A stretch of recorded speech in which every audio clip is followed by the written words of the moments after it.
بادشاہ کا بیٹا اور ہمدان نازیہ پیرنی سے ملاقات کے لیے نیلی پہاڑیوں کی جانب اپنا سفر شروع کر دیتے ہیں۔ دوسری طرف نابڑی جن بادشاہ کے تخت پر بیٹھا اس منظر کو دیکھ رہا ہوتا ہے۔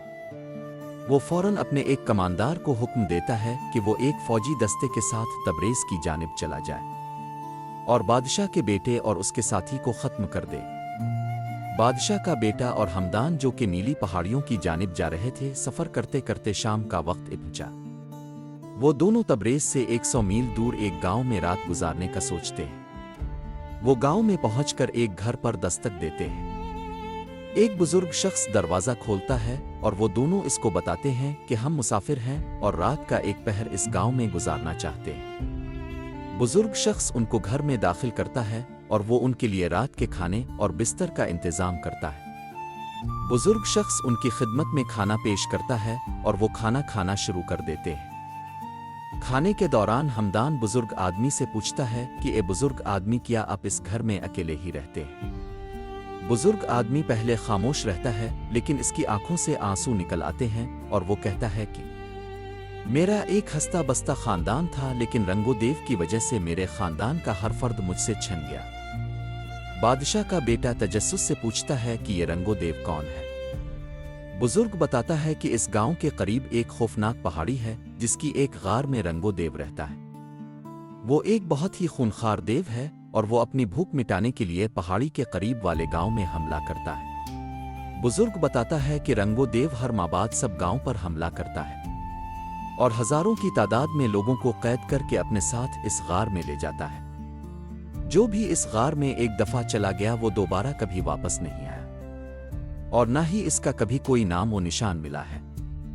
بادشاہ کا بیٹا کہتا ہے کہ کیا آپ لوگوں نے اس کے خلاف لڑنے کی ہمت نہیں کی؟ اس پر بزرگ آدمی کہتا ہے کہ وہ بہت ہی خنخر اور طاقتور دیو ہے جس کا مقابلہ کرنے میں کسی میں بھی ہمت نہیں ہے، اس لیے آج تک کوئی بھی اس کے خلاف نہیں کھڑا ہوا۔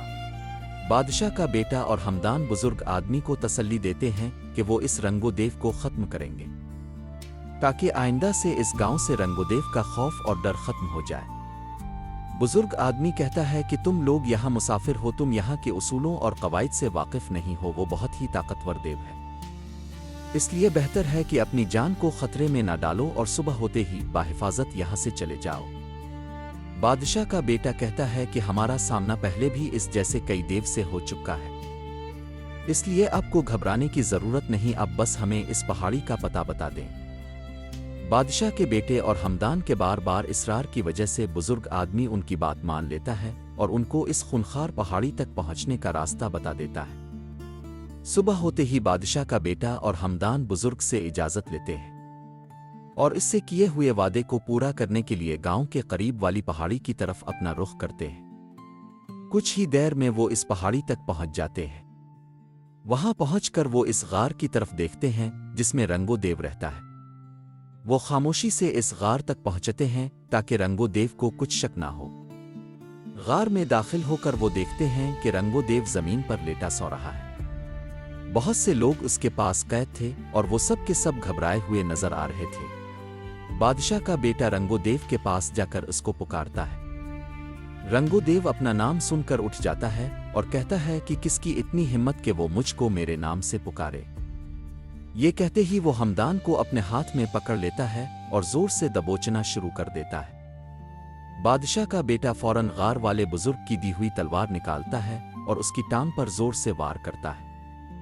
حملے کی وجہ سے رنگو دیو ہمدان کو فوراً چھوڑ دیتا ہے اور بادشاہ کے بیٹے پر حملہ کرتا ہے۔ بادشاہ کا بیٹا اس کے حملے سے خود کو محفوظ کرتا ہے اور اس کے بازو پر تلوار کی زوردار ضرب لگاتا ہے۔